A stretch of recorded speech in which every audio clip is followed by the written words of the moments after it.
मैखूलाल मुख्तार बड़े ही उदार, सज्जन और दयालु पुरुष थे। अपने पेशे में इतने कुशल थे कि बिरला ही कोई मुकदमा ऐसा होता जिसमें मुंशी जी किसी न किसी तरफ से पेश कर दिए गए हो। साधु संतों से भी उन्हें प्रेम था। साधु संतों के सत्संग में उन्होंने चरस और गांजे का अभ्यास प्राप्त कर लिया था। शराब तो उनकी कुल प्रथा थी। शराब के नशे में वह कानूनी मसौदे खूब लिखते थे। उनकी बुद्धि प्रज्वलित हो जाती थी। चरस गांजे का असर उनके ज्ञान पर पड़ता था। गांजे का दम लेकर वो ध्यान और वैराग्य में तल्लीन हो जाते थे। मोहल्ले वालों पर उनका बड़ा रौब था, लेकिन यह उनकी कानूनी प्रतिभा का नहीं, लेकिन उनकी उदार सज्जनता का फल था। मोहल्ले के एके वाले वाले और कहार उनके आज्ञाकारी थे।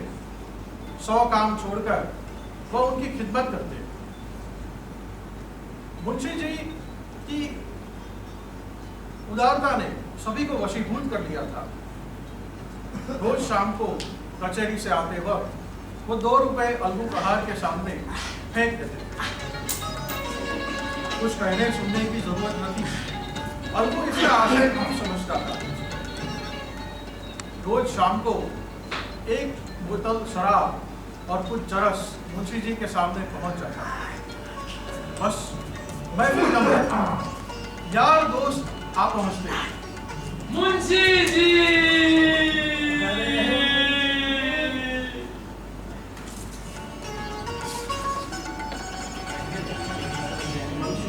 एक तरफ मुवक्किलों की कतार लगती तो दूसरी तरफ यार दोस्तों वैराग्य और ज्ञान की चर्चा हो रही।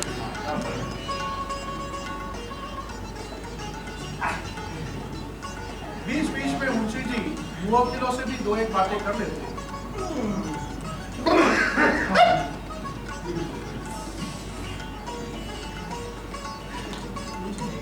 10 बजे ये सभा विसर्जित होगी।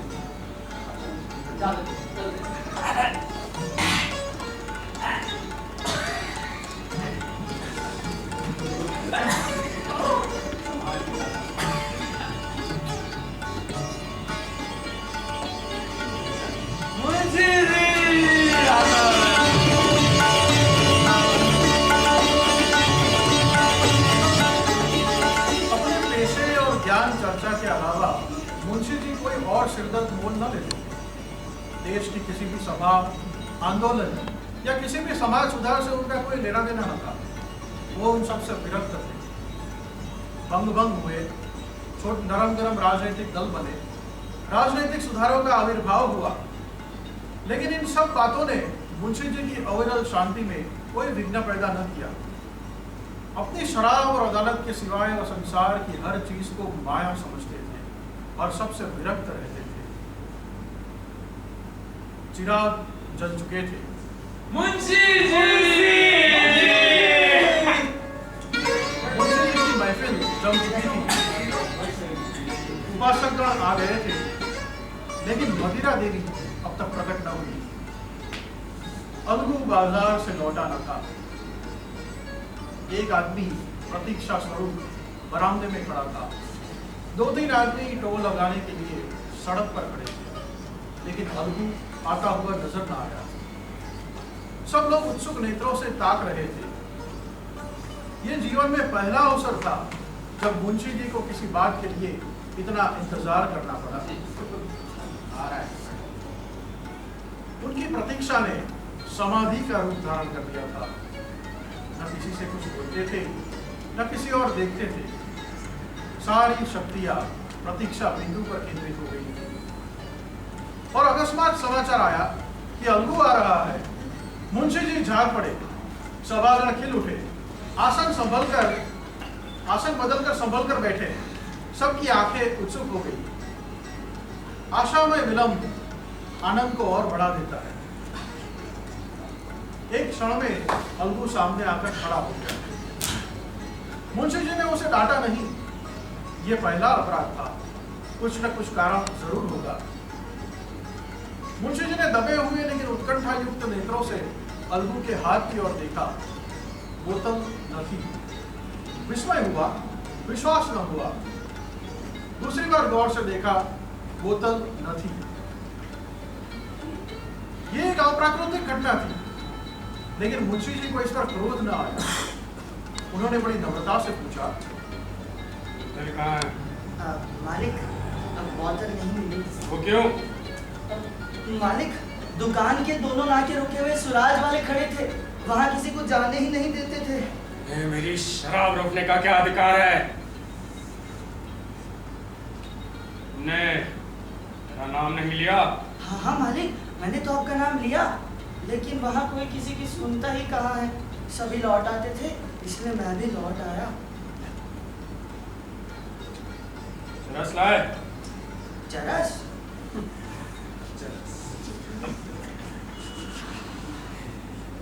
चरा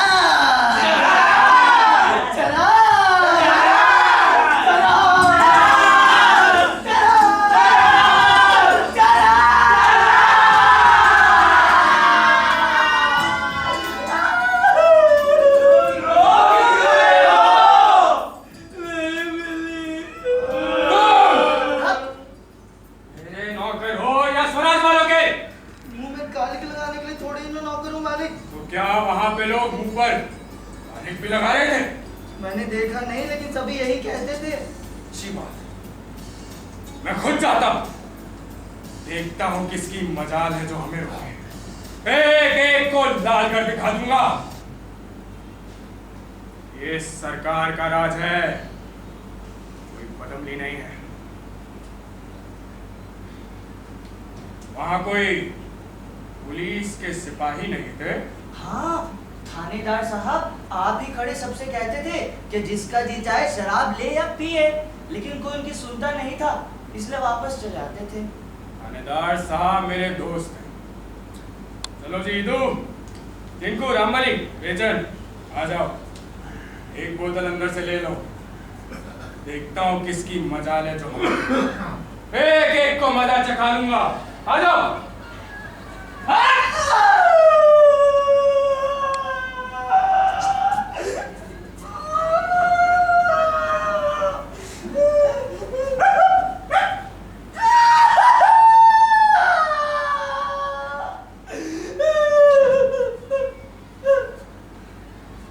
माने नहीं मालिक, गरीब आदमी।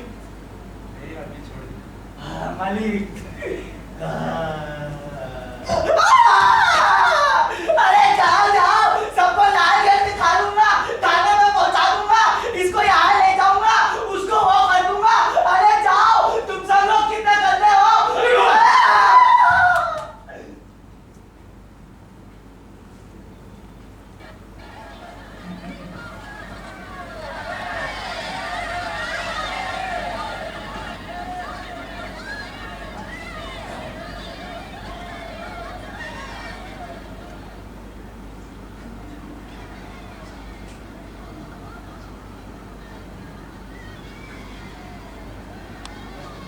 अपने चारों साथियों को लेकर जब मुंशी जी शराब खाने की गली के सामने पहुंचे तो वहां बहुत भीड़ थी। बीच में दो सौम्य मूर्तियां बैठी थी। एक मौलाना जामीन थे जो शहर के मशहूर मुस्तहिद थे, और दूसरे स्वामी धनानंद थे जो सेवा समिति के संस्थापक और जनता के हित चिंतक थे। थानेदार साहब खड़े होकर मुंशी जी को कुछ समझा रहे थे।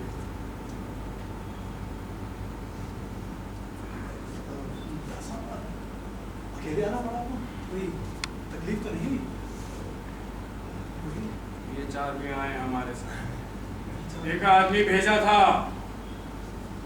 वो नाकाम वापस आया। सुना है आपके मोहल्ले में बड़ी हड़बोंग मची है, किसी को अंदर नहीं जाने देते। किसी की मजाल थोड़ी है, ऐसे कोई बोलते हैं? आप शौक से जाइए, कोई चूक ही नहीं कर सकता। आखिर हम किस लिए हैं? चलो। ईदू, ये तो तुम्हारी नमाज का वक्त है, यहाँ कैसे? क्या इस दीनदारी के पद पे खिलाफत का मसला हल करोगे? ईदू के पैरों में जैसे लोहे की बेड़ियां पड़ गई। लज्जित भाव से भूमि की ओर ताकने लगा और आगे बढ़ने का साहस ही न हुआ। खड़े क्यों हो गए? मैंने कहा चलो। बच्चा रुको, ठहर जाओ। ये पंचामृत लेते जाओ, तुम्हारा कल्याण होगा।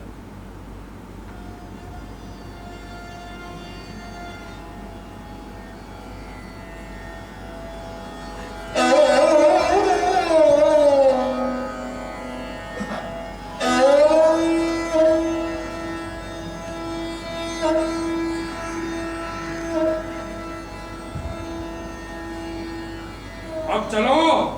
बच्चे तुम भी लेते जाओ। मुझे जरूरत नहीं है, आप ही पीजिए। अरे बेटे, इस भिक्षुक पर इतनी तो दया करो, हाथ ऊपर मत जाओ।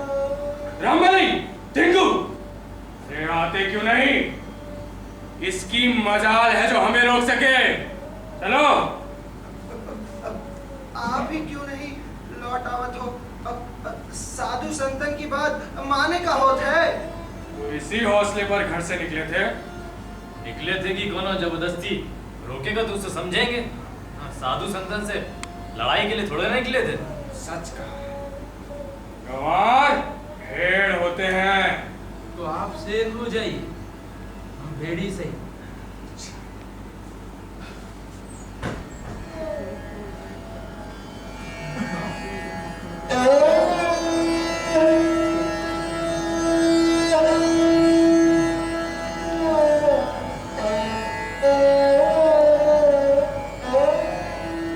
मुंशी जी भकड़ते हुए शराब खाने में दाखिल हुए। शराब खाने में उदासी छाई हुई थी। कलहार गद्दी पे बैठा ऊँघ रहा था। मुंशी जी की आहट पाकर वो चौंक गया। उसे तीव्र दृष्टि से वो मुंशी जी को देखने लगा जैसे कि कोई विचित्र जीव देख रहा हो। उसने बोतल भर दी और फिर ऊँघने लगा। मुंशी जी जब शराब खाने से बाहर गली के द्वार पर आए तो अपने साथियों को न पाया, बल्कि दो आदमियों ने उन्हें घेर लिया और निंदा सूचक बोलियां बोले। भैया कोनो पुराना दिलावा लगता है। मर्दों के सामने शर्म नहीं आती हैं? पुराना पियक्कड़ है ससुरा। पूरा लेती है ससुरा। मुंशी जी का परेशान कर दिया।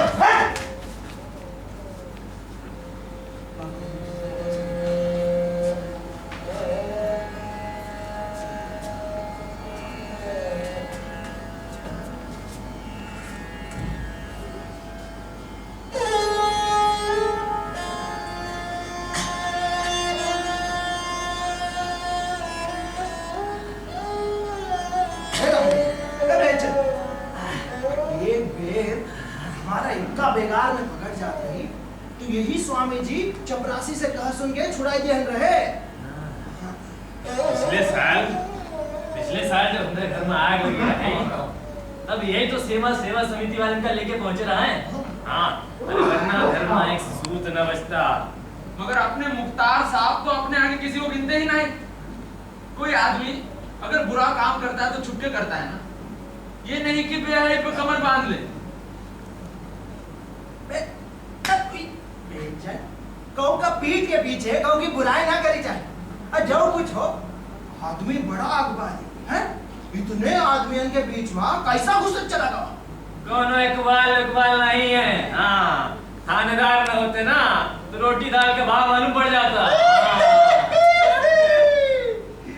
अरे तो हम क्या कहते हैं, हमको कोई 50 रुपए दे ना, 50 रुपया, तब भी उस शराब की गली में ना जाए भैया। शर्म के मारे हमारा शरीर ना उठे।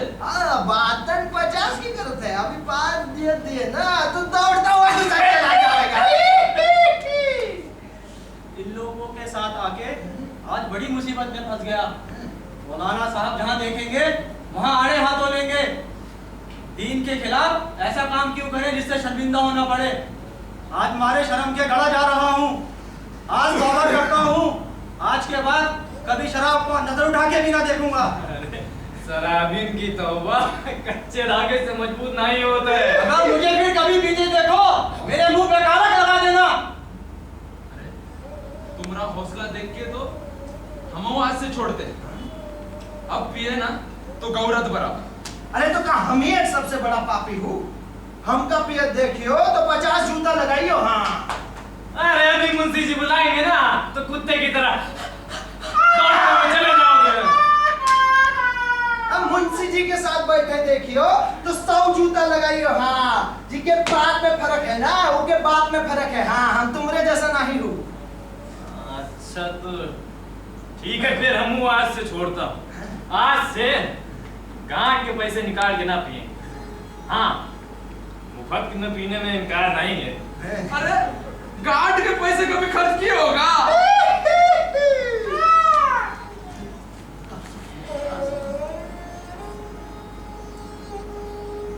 बड़ी देर हो गई साहब। तुम सब के सब गाउदी ही निकले, एक साधु के चकमे में आ गए। साहब ये लोग तो कसम खा रहे हैं कि शराब नहीं पिएंगे। आज तक मैंने ऐसा इंसान नहीं देखा जो एक बार इसके चंगुल में फंसकर निकल जाए। मुंह से बकना दूसरी बात है। जिंदगी रही तो देख लीजिएगा। अब दाना पानी तो कौ से छूट सकत नहीं। हाँ? और बातन का जब मन में आवे छोड़ दे, बस चोट लग जाएगा चाहिए। अरे नशा खाए बिना कोई मर नहीं जाता है। हाँ देखूंगा, तुम्हारी बहादुरी भी देखूंगा। अरे देखना का छोड़ देना कोनो बड़ी बात नहीं। जब अंग्रेजों ने छोड़ दी थी जो इसे भैया पानी की तरह पीते थे तो हमारे लिए कोनो बड़ी बात। यारों यो साथ छोड़ना अच्छी बात। अब जरा सा तो छोड़ो। अरे ईदू खास तौर से अच्छी है। आप ही को मुबारक हो, मुझे जाने दीजिए। मगर ईदू